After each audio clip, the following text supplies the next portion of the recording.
Hi, everybody. Today is Monday, November 18th, and Colonel Jacques is here with us to talk about the conflicts in the Middle East and in Ukraine. Welcome back, Colonel. Thank you. Thank you very much for inviting me again. Thank you. Let's get started with the latest news on the conflict in Ukraine. We've learned that the Biden administration has decided to let Ukrainians use ATACMS to strike deep into the Russian soil. And recently, we've been talking about ATACMS and the capabilities of these weapons. And it seems that firstly they had some sort of a range of 300 kilometers, and right now we have the modified version of ATACMS that they can hit up to 900 kilometers. But putting this aside, what's the importance of this decision on the part of the Biden administration, and what's the reason behind it, in your opinion? Well, that's a good question because after months of denying the Ukrainians the supply of such missiles, although apparently some rumors said that those missiles had been already stored on in Poland for a while. So I don't know exactly where the truth is, but apparently they have been already in ready to be supplied to Ukraine, meaning that somehow the decision was in the air.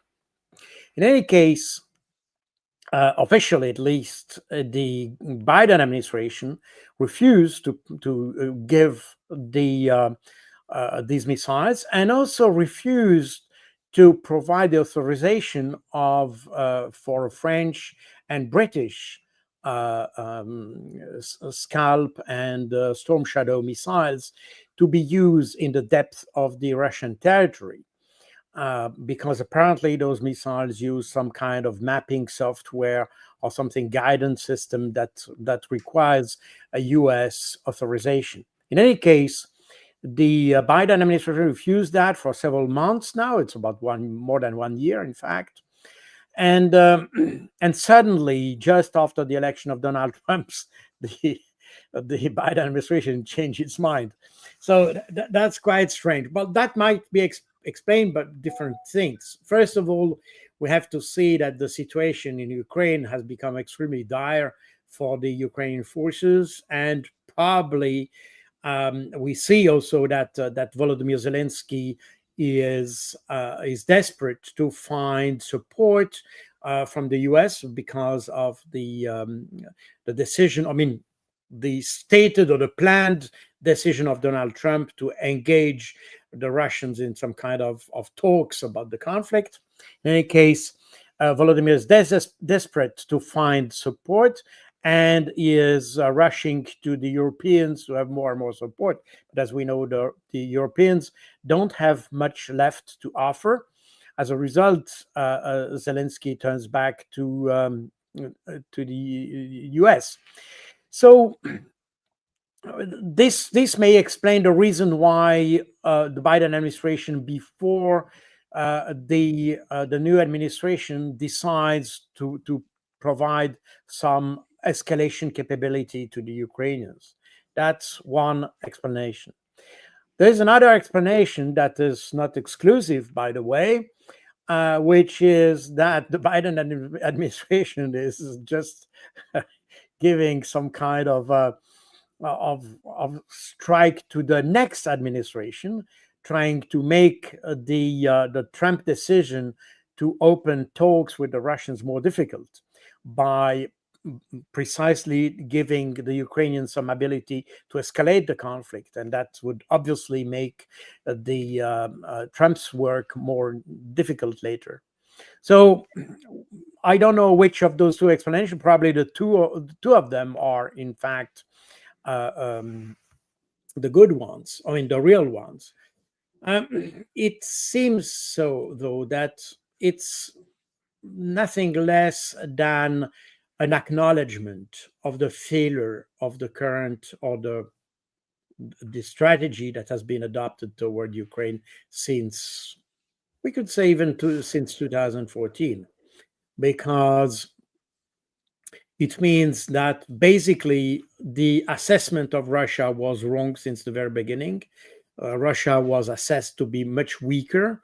Therefore, the idea in February 2022, the idea was that Russia would collapse just based on the sanctions. In fact, that the economy would collapse very quickly. That would create some unrest, and that would push the Putin government to reverse its decision to attack Ukraine, or better, it would have allowed to topple the government and have another kind of a coup, in fact, kind of a arranged revolution somehow. So, and that proved wrong. The Russian economy is stronger than ever. The military-industrial complex of Russia is extremely strong, has responded extremely quickly and extremely vigorously to the challenge of providing not only more weapons, but also better weapons. And we have seen in the recent years the appearance of new equipment, new technologies. The existing technologies have been adjusted to fit the actual needs on the ground. So an extremely good response capability from the military-industrial complex. And in terms of economy, we have seen that the Russian economy has sustained quite well the shock of the sanctions. And in fact, is, as it was recently stated by the International Monetary Fund, the Russian economy goes very well, and probably even this economy needed to have these sanctions in order to stimulate it. And politically, that pushed Russia more, let's say, decisively in Asia, on this Asia side, and China, of course, and that certainly stimulated the development of the BRICS. And as we have seen in a recent summit in Kazan, the development of those financial instruments that are nothing more than designed to bypass Western sanctions. So this everything is, in fact, is very much connected. So this escalation is the admission somehow that everything that has been done so far against Russia failed, and failed miserably. And in fact, it not only it failed miserably, but it failed at the expense of Ukraine. And I think that's the fundamental issue here. That at the end of the day, we have, or the Western world, in particular the Biden administration in that particular case, has not provided Ukraine with tools for increase its survivability, but had provided tools to try to sabotage any peace talk and to destroy or to weaken Russia. But again, all that is at the expense of Ukraine. We have seen yesterday also this what the media have reported as the biggest strike ever against Ukraine. I don't know if this strike is the result of U.S. decision, or if the U.S. decision or Biden decision is the result of this strike. I have not been able to identify the timeline, the exact timeline. But in any case, we see that we are moving towards some kind of escalation. And we know that this escalation will be detrimental to Ukraine more than to Russia, because the Biden's decision affects the ATACMS, and we know that the ATACMS has been successfully countered by Russian anti-missile defense system and or air defense systems. So meaning that I'm not sure that this escalation or this increased capability of Ukraine will help Ukrainians, because they might be able to reach some remote area. That's probably true, but I'm not sure this will affect decisively the balance of force, because most of these missiles are likely to be intercepted by the quite extensive air defense system of the Russians. So I don't expect any major change in the course of the war by this decision. But it will certainly uh, suggest to the Russians that they need to strike even more against Ukraine, because they see that the West is prone to uh, um, escalate the conflict, and therefore, in order to stop this escalation, the best way is to destroy Ukraine as fast as possible, if you want. I don't know what the Russians have in their mind, but we could well have this kind of interpretation that in order to counter this escalation, they have to strike even stronger against Ukraine.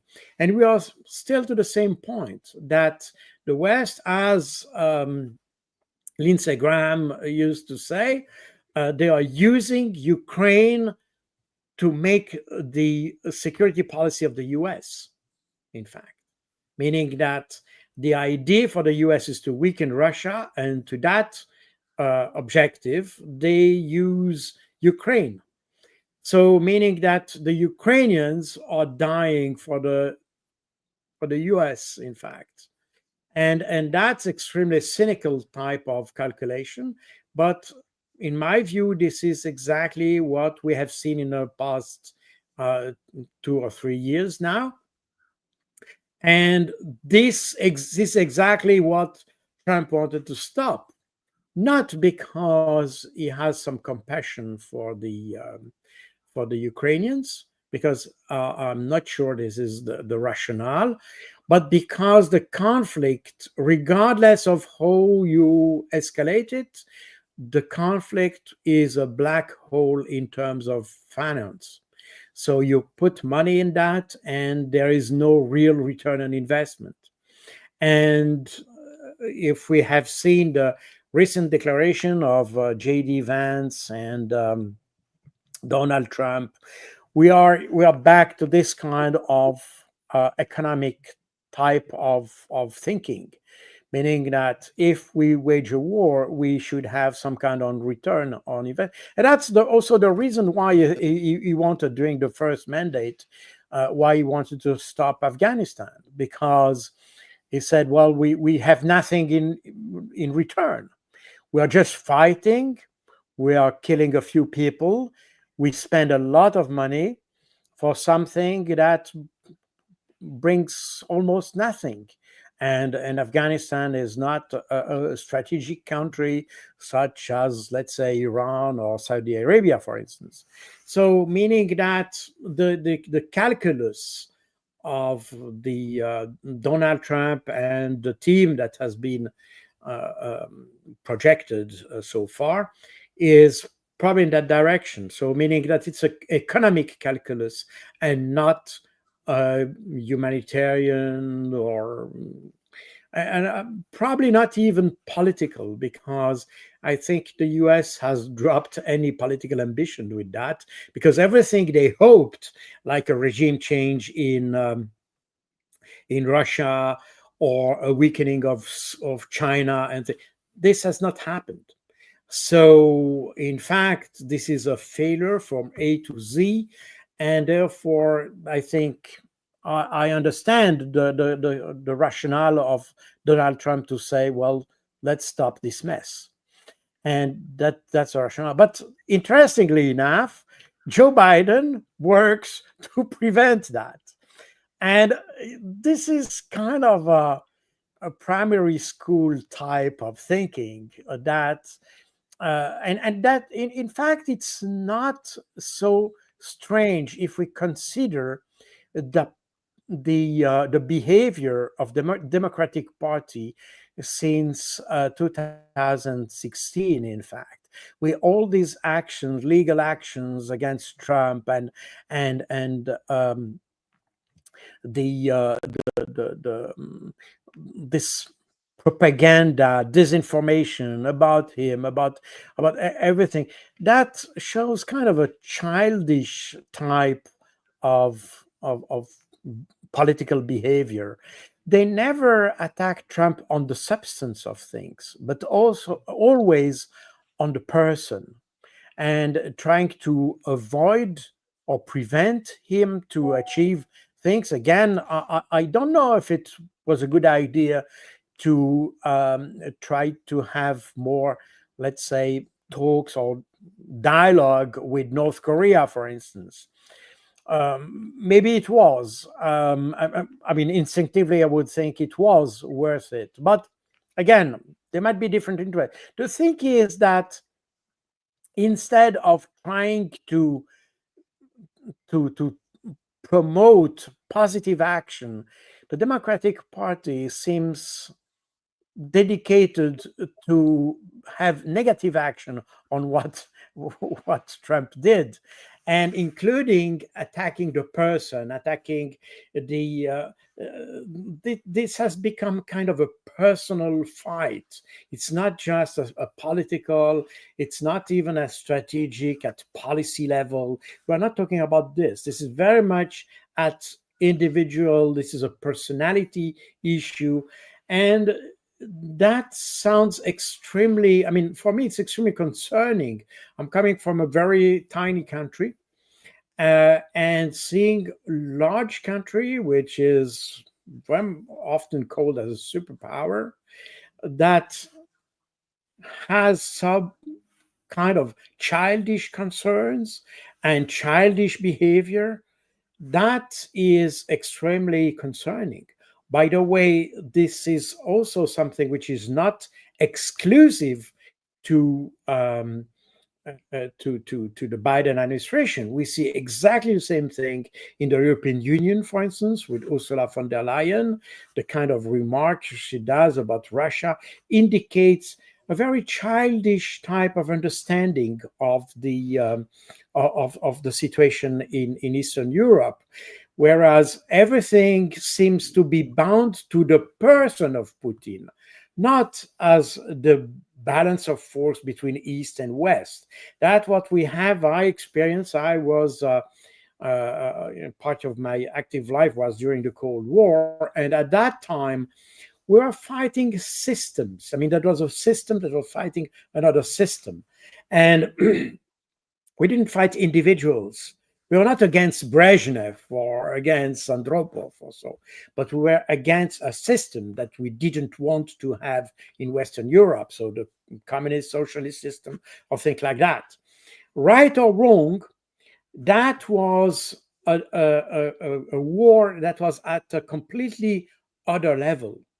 That was very much at the level of ideas, at conceptual level, the concept of how you see a society, how a society should develop, how a society should evolve in its substance, in its societal substance.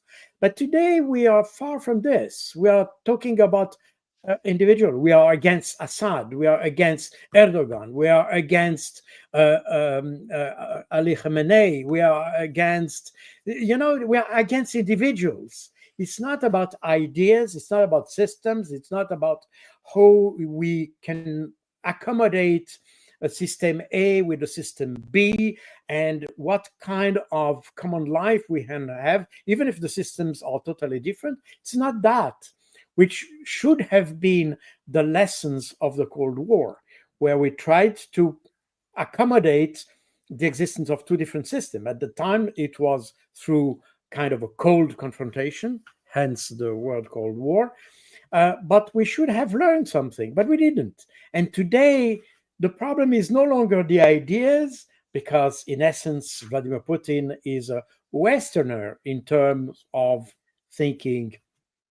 And even if you consider that Russia is an autocratic regime Well, if you look at what's happening in France or in UK, you can ask yourself what autocratic means, because from my Swiss perspective, France and the UK are on the path of being dictatorship in the way they handle the freedom of press, the freedom of thinking, freedom of expression, and all that.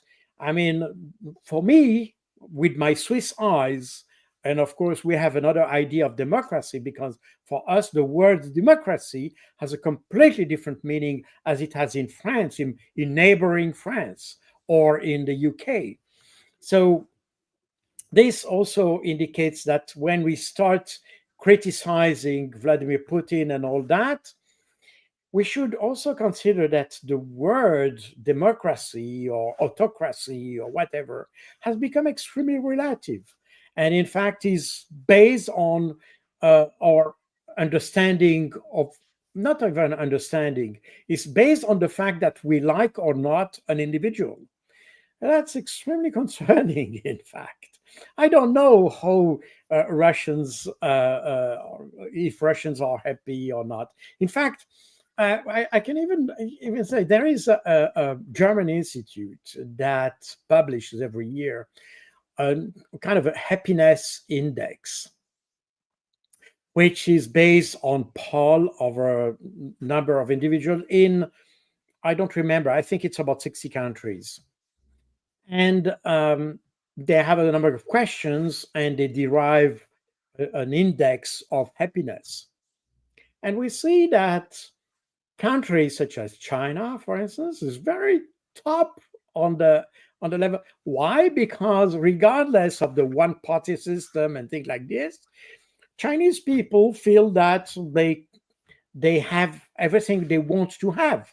If they want to buy a car, they can buy a car. They have all kind of things to choose among, and their revenue, their own revenue is increasing, and the level of comfort and the standard of life, in generally speaking, is improving in the society. So therefore, they tend to be happy. And we see, and it's interesting, by the way, that on that happiness index, you had the Russia and US at the same level of happiness for the citizens. And for the two countries, it was well above the happiness index of France and Germany, showing that when we criticize, I'm not Russian, I'm not living in Russia, and probably it's a good idea to criticize Vladimir Putin. I probably, but if I look at the different polls, it seems that the life is probably even worse in France or Germany. So that means that the way we conduct policy and foreign policy is not based on facts and not even on national interests, but is based on our perception of certain individuals in those countries we don't like. And that's a very strange and childish understanding of the international relations. So to me, what happened with Biden and this authorization, that may have an impact, by the way, on the decision of the French and the British to use, respectively, Scalp missile and Storm Shadow missiles to strike deep inside Russia. This decision, in fact, seems not grounded on let's say a vision of what Ukraine could achieve as a victory, but is more aimed at providing handicap to Trump or such policies. There are many people in Europe and in the West, in Europe, and of course in the US, based on what Trump wanted. And you have more and more people who say that we should stop this war in Ukraine. That brings absolutely nothing. You have that Viktor Orban has said, Fezzo has said it, but you also have now politicians in Germany and elsewhere who think that we should give up with that conflict and start to engage into proper negotiations and dialogue with Russia in order to solve the problem. Nota bene that when we talk about solutions, we never talk about the Russian side of it. We have a lot of ideas of freezing the conflict, demilitarized zone, and peacekeeping forces and all that. And nobody actually takes into account what the Russians have said about the conflict and what would be the outcome of a negotiation and things like this.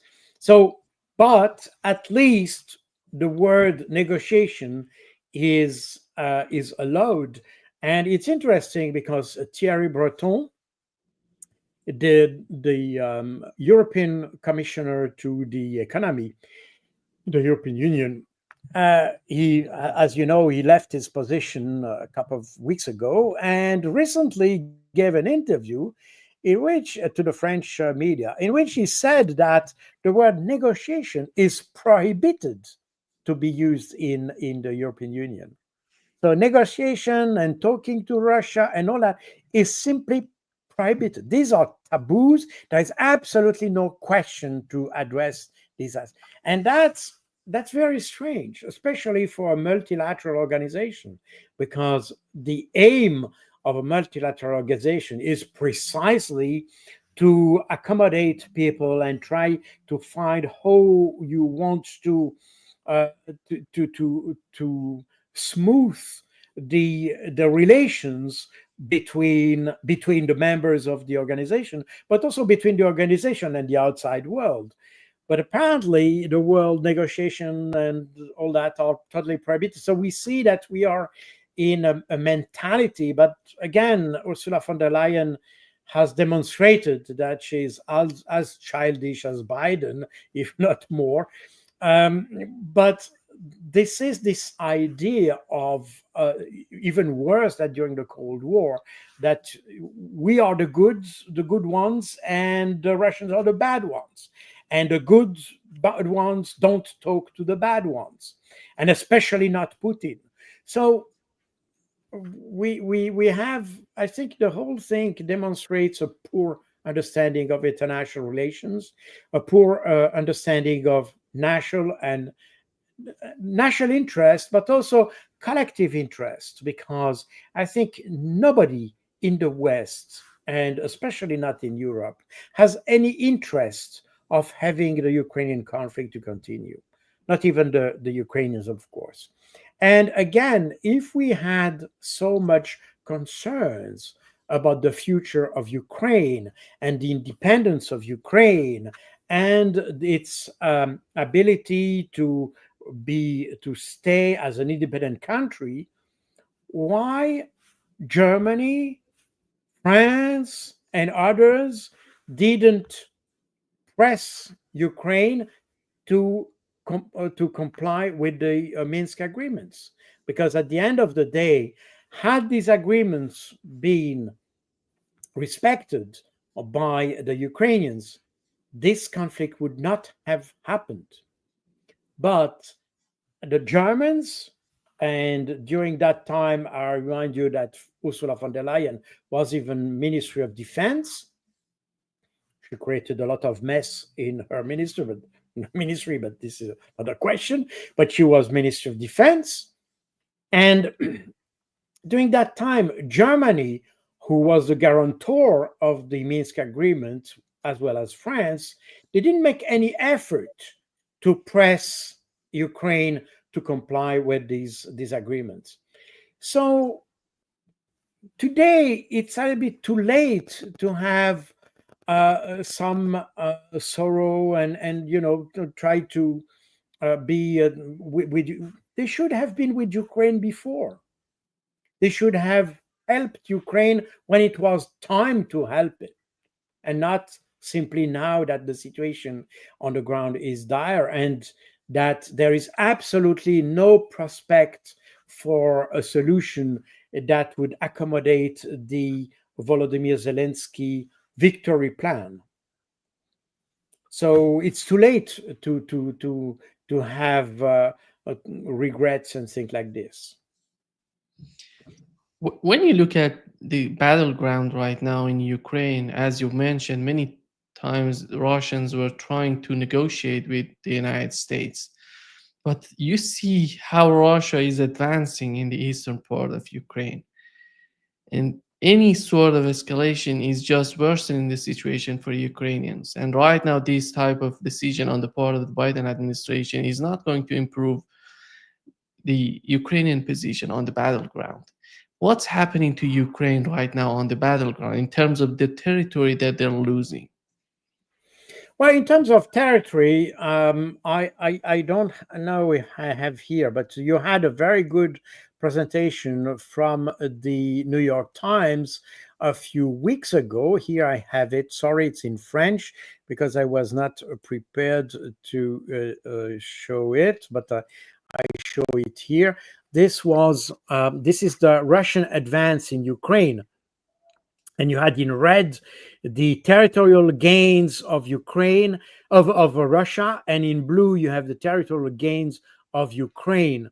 And you see that in since end of last year, basically you had a constant advance of Russia, and practically no territorial gains from Ukraine. And you had a little bit here, and Ukraine is in the process of losing that that territory, the territory of Kursk. So we are in a situation that is obviously and objectively deteriorating for Ukraine. And remember that Vladimir Putin, on the 14th of July 2024, during a meeting of the foreign ministry, officials of the Russian foreign ministry, he stated the two conditions to enter negotiations. So these are not the conditions for the to be negotiated, but this is the precondition to engage in talks.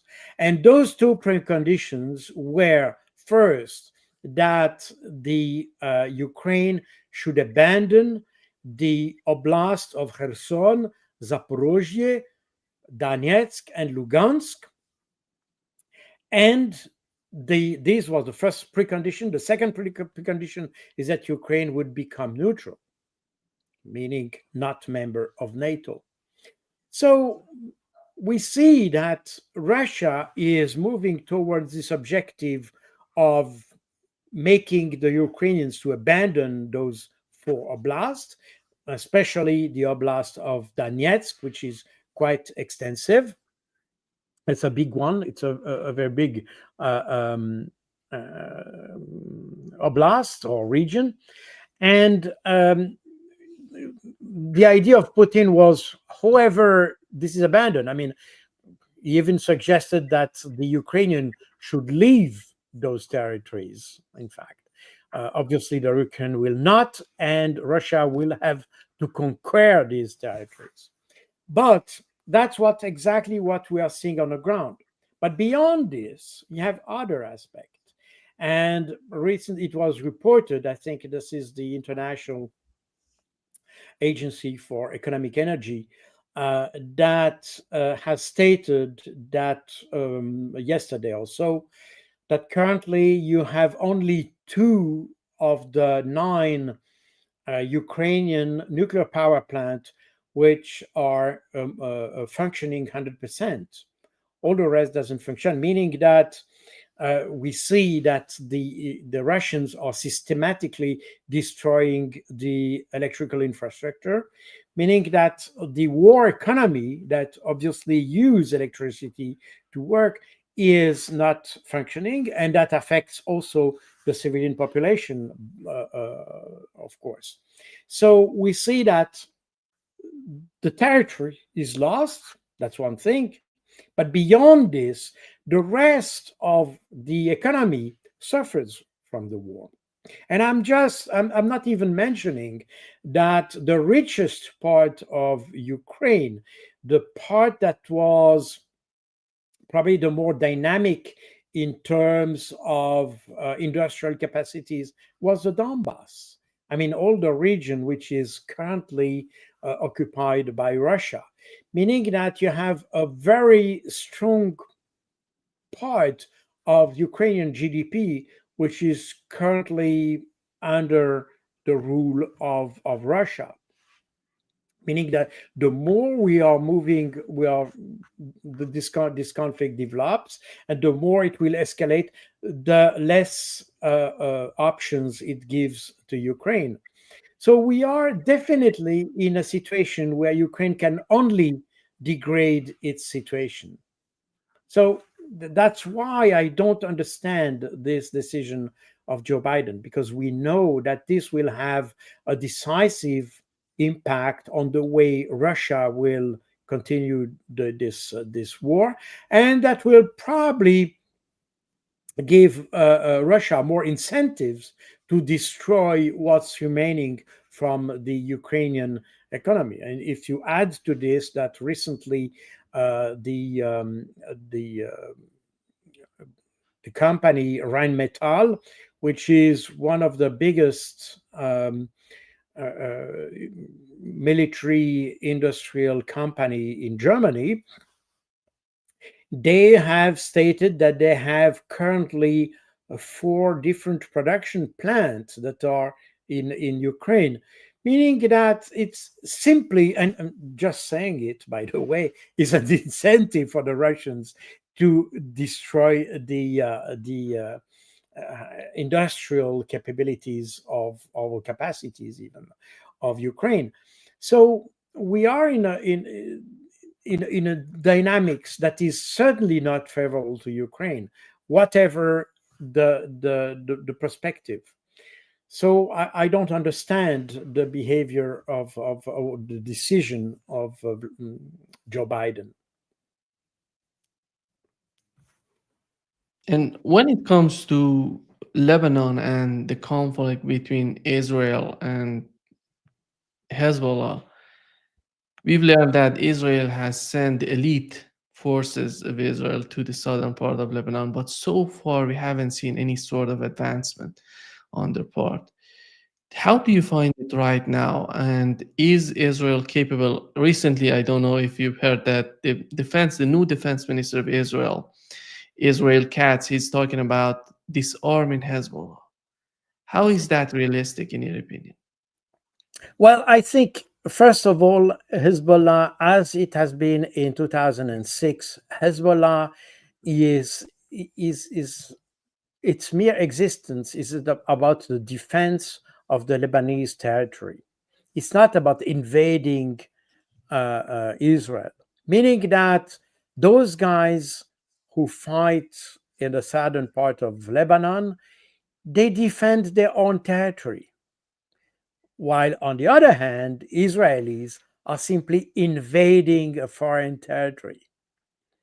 And that makes a huge amount of difference because, first of all, Israel has a very bad experience in Gaza because even on this tiny Gaza Strip, which was said to be defeated within weeks, in fact, the Israelis have not managed to have the control of any part of that strip. And now they are trying to attack a territory which is much wider and a force which is much more substantial than the Palestinian resistance in Gaza.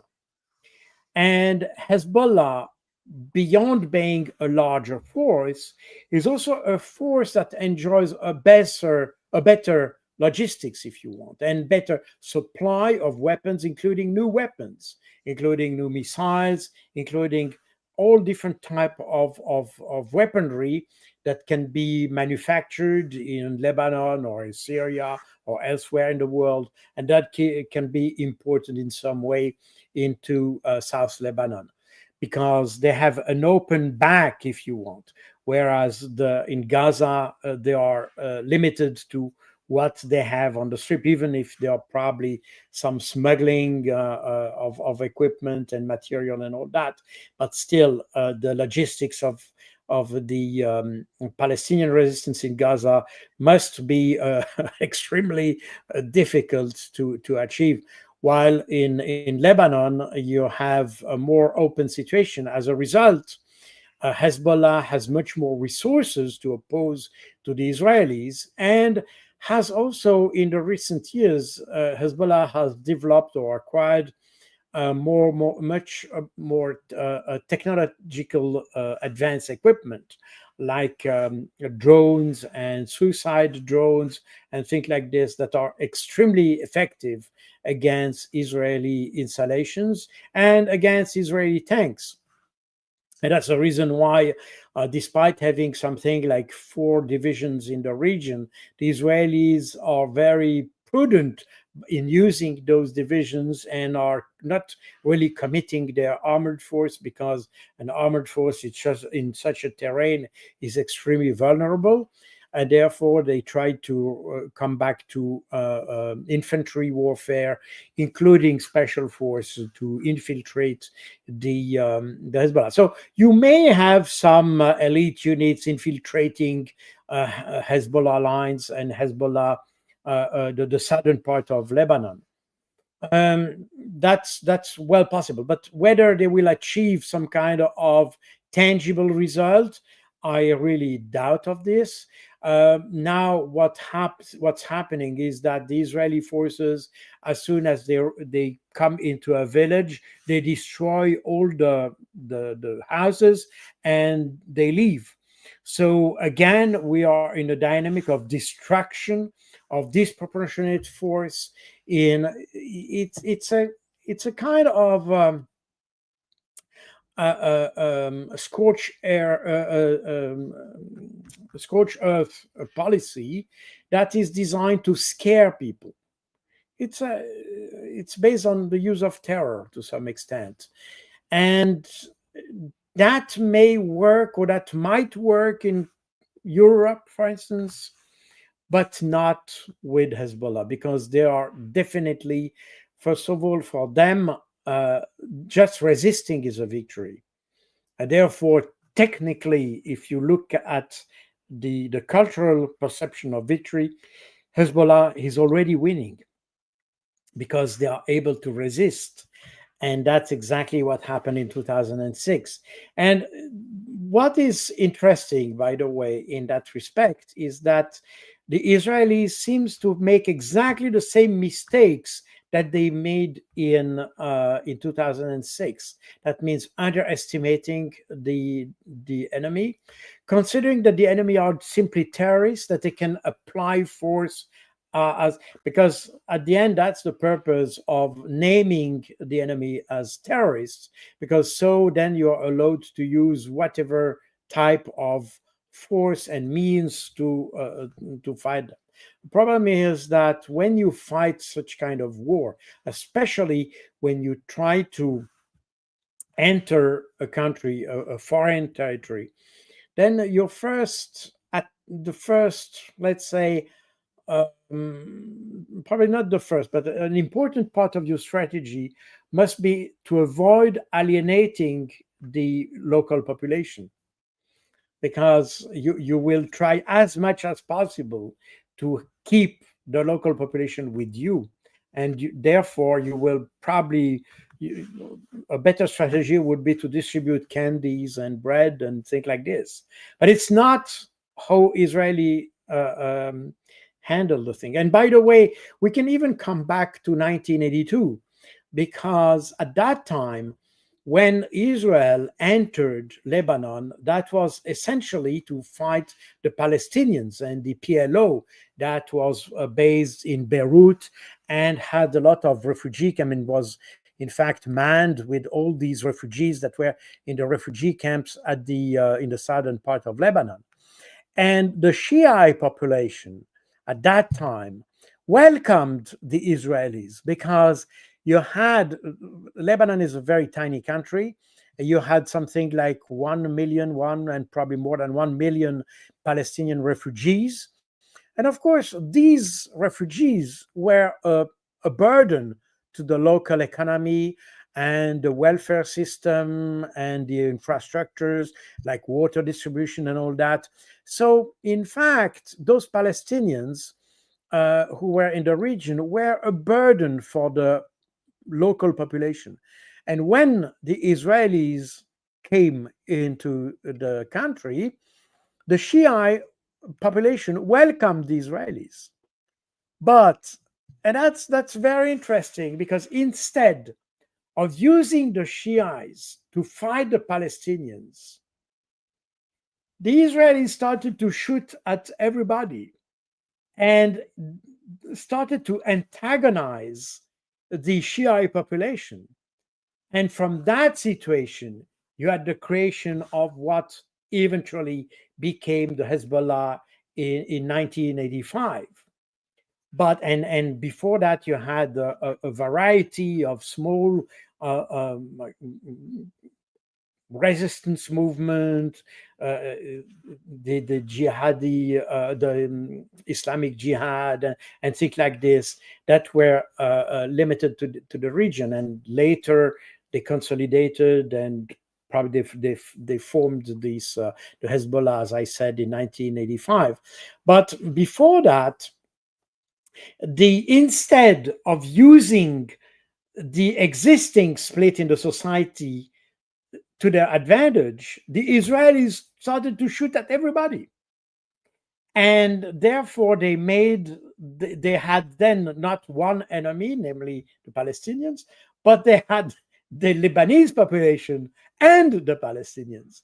So, and we see this kind of this approach to war that is antagonizing everybody and responding disproportionately and brutally to any kind of any show of let's say not even enemies but people who are not with you. So if you're not with me, you're against me. And that approach led to a situation where Israel is totally isolated and will be even more isolated at when this conflict will end at one point. And that's exactly how it happened also in the Palestinian occupied territory. That Israel never managed to have a real ally, even with the Palestinian Authority. They bribed them, okay, but they are not real allies. So this is an approach that only can lead to defeat, and that's exactly what we are witnessing in Lebanon. And Hezbollah is very keen to maintain the integrity of its territory. This is also, you can see that there are also ideas to reconquer the Golan, the Sheba Farms area, and all that, which are part of the Lebanese territory. So, from a strategic and operational point of view, even if you might have some tactical success here and there, basically what we look at with some distance, the operational and strategic situation is not in favor of Israel either. I don't hear you. You want to continue? You want to add something, or I can ask my? No. You can ask your next question because essentially, yeah. Right now, as you mentioned in 1982, how they have been Israelis were successful in uniting Shia and Sunni. Right now, considering all the countries, Sunni Shia in the summit in Saudi Arabia, and we've learned that Turkey decided to cut all the relationship between Turkey and Israel. And the president of Israel wanted to go to Azerbaijan, Turkey didn't let him to go because they have to use the airspace of Turkey. Right now, how do you find it the situation internationally in terms of the countries who are uniting Sunni Shia all together? And does at the end of the day, we may ask the question: does Israel care about the things that are happening in terms of Sunni Shia war? Well, this is a good question because we I have the feeling that Israel is a kind of dynamics that is disconnected from the reality on the ground. And that's probably also the reason why they are so keen or striving to have the US involved in a larger conflict, like a regional conflict. Um, because the the Israelis, had they any concern about how the different countries can unite or could be disunited in favor of Israel, um, you don't see that move at diplomatic level because, again, war is, as Clausewitz says, it's just the politics with other means. But at the diplomatic level, you don't see that effort from Israel. As I said many times, Israel has some peace agreement with Egypt and Jordan. And you had, of course, the pending Abraham Accord with Saudi Arabia, for instance, and Morocco. But the interesting thing about these accords and these agreements and these treaties is that they are not the product of Israeli diplomacy, but the product of US diplomacy. This is the US who pressed these countries like Morocco, Saudi Arabia, Egypt, and Jordan, which are basically US allies. And in fact, the US put pressure on them to have agreement with Israel. But it's not the result of a positive approach from Israel towards these countries. Israel just is at the receiving end of these treaties, is not the promoter of these treaties. And that's the, sorry, I have to, sorry. And that's the problem that we see. And now we see, on the other hand, because again, even if Iran, Saudi Arabia have a more, let's say, closer relationship, I'm not sure they are united against Israel. You see, I don't feel that when you have this rapprochement between Israel in Iran and Saudi Arabia, for instance, this was with the idea of being allied against Israel. No, it's just to be stronger against possible attacks from Israel and from the US. And by the way, it's exactly what, if you have followed, and we have discussed the BRICS in Kazan. It's not an alliance, but let's say it's a group of countries. It's not a group of countries that is dedicated to confront the West. It's a group of countries which starts to organize itself to protect himself from the West. And in fact, what we are seeing, we may well see after this conflict, a significant technical and commercial and trading and all that rapprochement between Sunni and Shiite country, including Syria and all that. But I'm not sure this alliance will be directed against Israel, but probably more defensive from Israel. And that's also something that we tend to ignore when we look at the conflict from the West. We always have the feeling that everything that is not with us is against us. No, they are not against, but are protecting from us, because we don't realize that we are aggressive. And you may well have this rapprochement between Iran and Saudi Arabia, but at the same time, you may well have that Saudi Arabia may eventually sign an agreement with Israel, provided that this agreement includes the Palestinian question, because that's something that Saudi Arabia have indicated that they're not adverse to the Abraham Agreement and the signature of this agreement that should have been signed last year. But if there is an agreement, it will include the Palestinian question.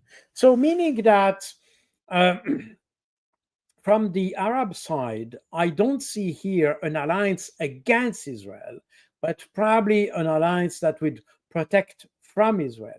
But the fact of the matter is that at the end of the day, what happens is that Israel will be more isolated, because these countries will probably not try to attack Israel, if you want, but they will certainly not be, let's say, prone to engage positively with Israel. They will protect themselves from Israel. So Israel, and that's exactly what we are seeing already today, that Israel is in fact isolating itself. And you have this recent declaration from Josep Borrell, the EU responsible for foreign external action. This is the person who is in the lead of the External Action Service of the European Union. And he said that they want to cut a relationship with the trade relationship with Israel. So there is something quite interesting there. Although Josep Borrell has made several, let's say, comments in favor of the Palestinians, but this has never translated into real political action of the European Union, because also Ursula von der Leyen is strongly in favor of Israel and strongly against Palestinians, and therefore there is nothing to expect on that side. Nevertheless, this has been this declaration from the departing, because now Josep Borrell will leave his position, and he will be replaced by Kaja Kallas, who used to be the Estonian prime minister, and who is a very strong supporter of the US, by the way. So we can expect that Kaja Kallas will have a very US aligned type of relationship with Israel. So there is this will be the probably the course of action. So I don't know, but I can suspect that. The thing is that European Union, even if in the European Union you have voices that start to be adverse to Israel. And you have more and more countries questioning their relationship with Israel. I'm not talking even about all those, especially from South America, who have already broken the diplomatic relations with Israel, and you may other to follows. And again, this is interesting because everybody is expecting a decision from the ICJ, the International Court of Justice, about this the claim of the South Africa about the genocide, and obviously the ICJ is uncomfortable with that and tries to delay this decision, and it is uncomfortable because I think the ICJ understands that, on the one hand, from a humanitarian point of view, they should make a decision and acknowledge that there is some kind of extermination or whatever going on in in Palestine. But at the same time, they understand that once they have made this judgment, this will lead to the total isolation of Israel. As I said already many times, and I think on your channel also, that if ICG decides that Israel is committing genocide, how can you then have normal trade commercial a relationship with a country that is recognized as committing genocide? How can you, if I look at my country, Switzerland, uh, who sells and buys military equipment to Israel and has a quite extensive, I mean, still at Swiss size, so it's small, but nevertheless, Switzerland has quite a lot of military trade cooperation with Israel. Once Israel has been declared as a genocidal country, how can we be able to continue that? We will have to break those relationships. And that will be the same with other countries. So, meaning that it's a strange situation. And I think that's a reason why the ICG is delaying its decision, because we understand that from a humanitarian point of view, a decision has to be made.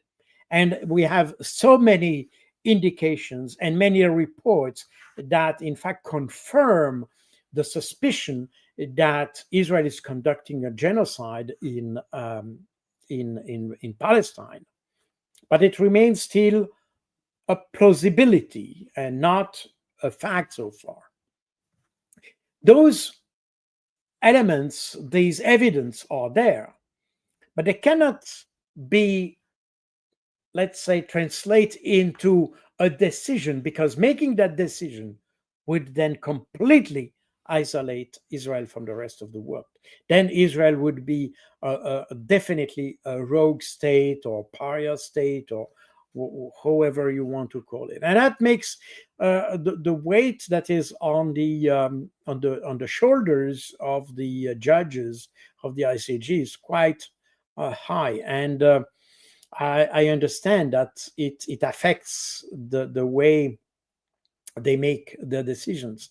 So this is an open situation, and once Israel is declared as a genocidal state, then of course, again, I don't expect the Arab countries, I mean the neighboring countries, to attack Israel, because this has never been in the culture, and I would even say in the capabilities of these countries. They don't have armies designed to attack their neighbors. Their armies are probably more to defend themselves and probably to cope with some domestic situations, but not really to attack other countries. As a result, we may well have a further consolidation of the Middle East around trade, around good relationships, neighboring relationships, if you want, but not. They will not, as I understand it. I may be wrong, but my feeling is that we will hardly see an alliance of the countries neighboring Israel to attack Israel. That's probably not what will happen. But on the other hand, Israel will be quite isolated, and Israel will be a hard time to survive in an environment where its neighbors don't want to talk to him. That's the situation how I see it. Just to wrap up this session, Carl, with the new administration in the United States being formed, most of these people who are going to be part of the Trump administration are pro-Israel.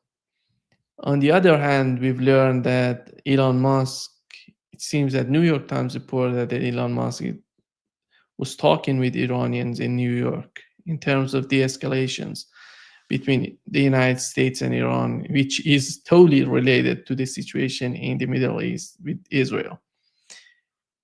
Do you think at the end of the day, under Donald Trump and his administration, we're going to have some sort of escalations, some sort of involvement of the United States into the conflict, or is we're going to hear more about negotiations, political settlements, and things of this sort?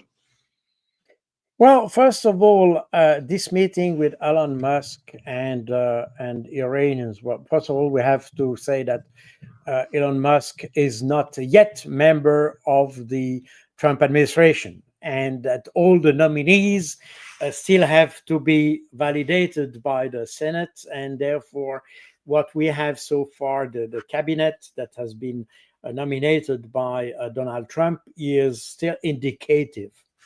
It's indicative not just about the personalities, but indicative of a possible evolution of the policies, because at the end, men make policies, and if you choose this person or this person, you know that. I mean, when he nominated the ambassador to the United Nations, we know that she is extremely pro-Israel.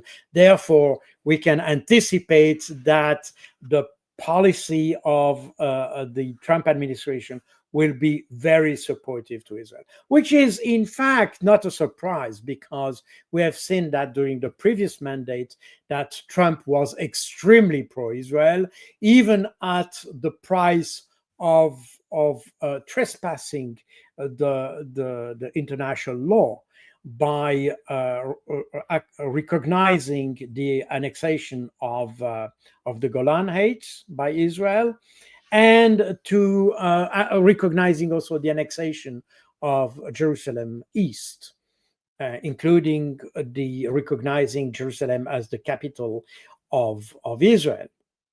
So we see that Donald Trump will probably not care much about international law in order to apply or justify its own foreign policy.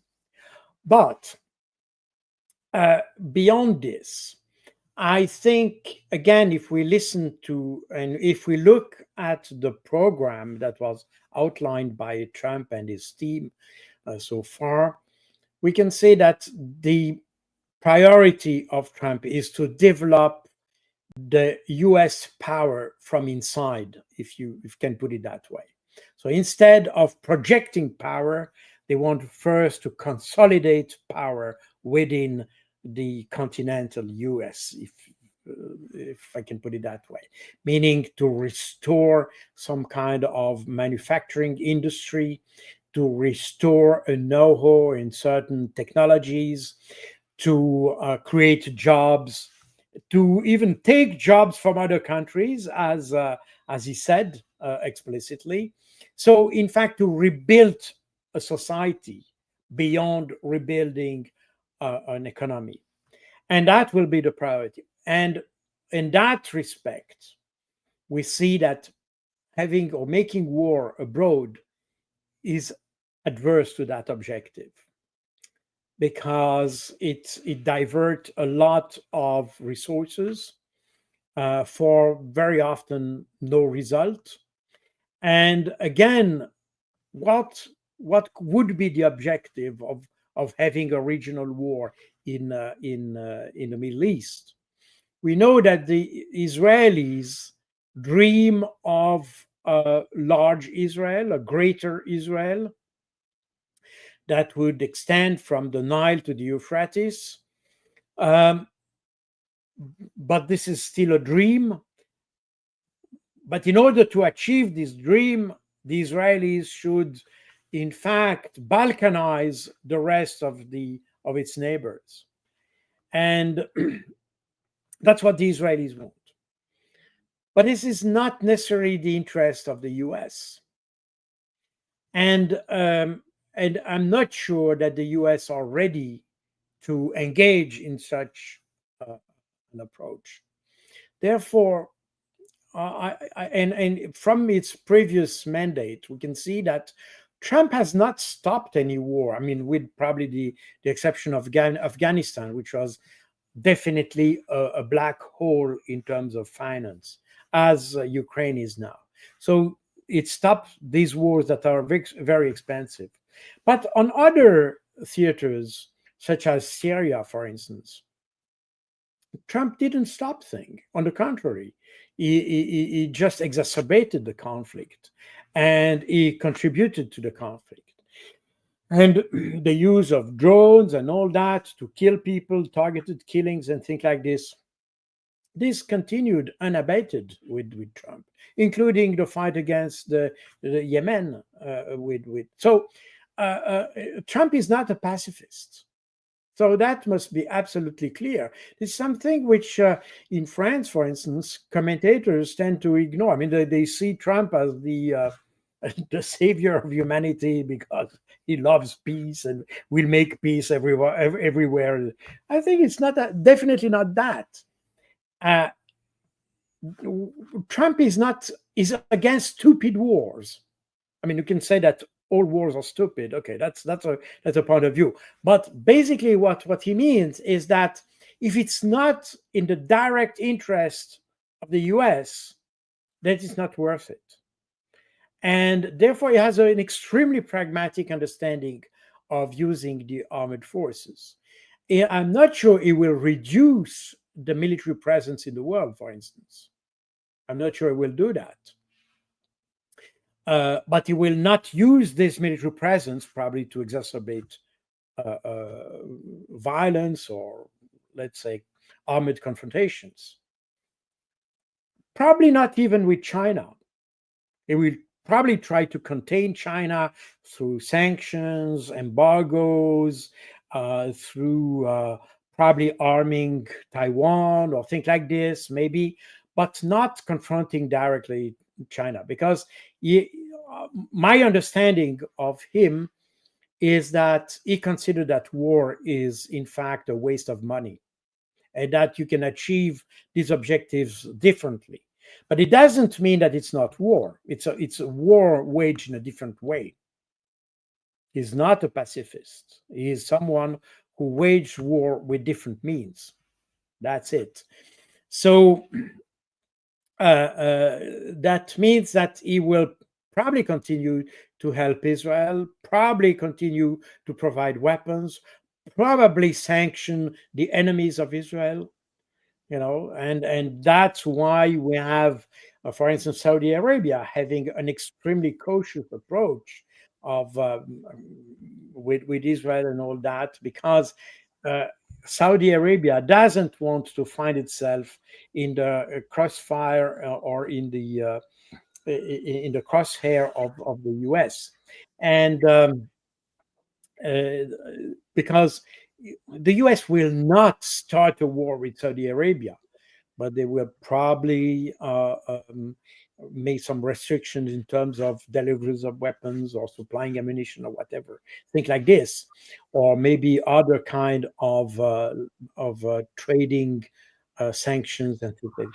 So Trump, again, I think, again, I don't know. I'm just trying to elaborate based on what we have seen during the precedent mandate and what he has said and what has been written by his team.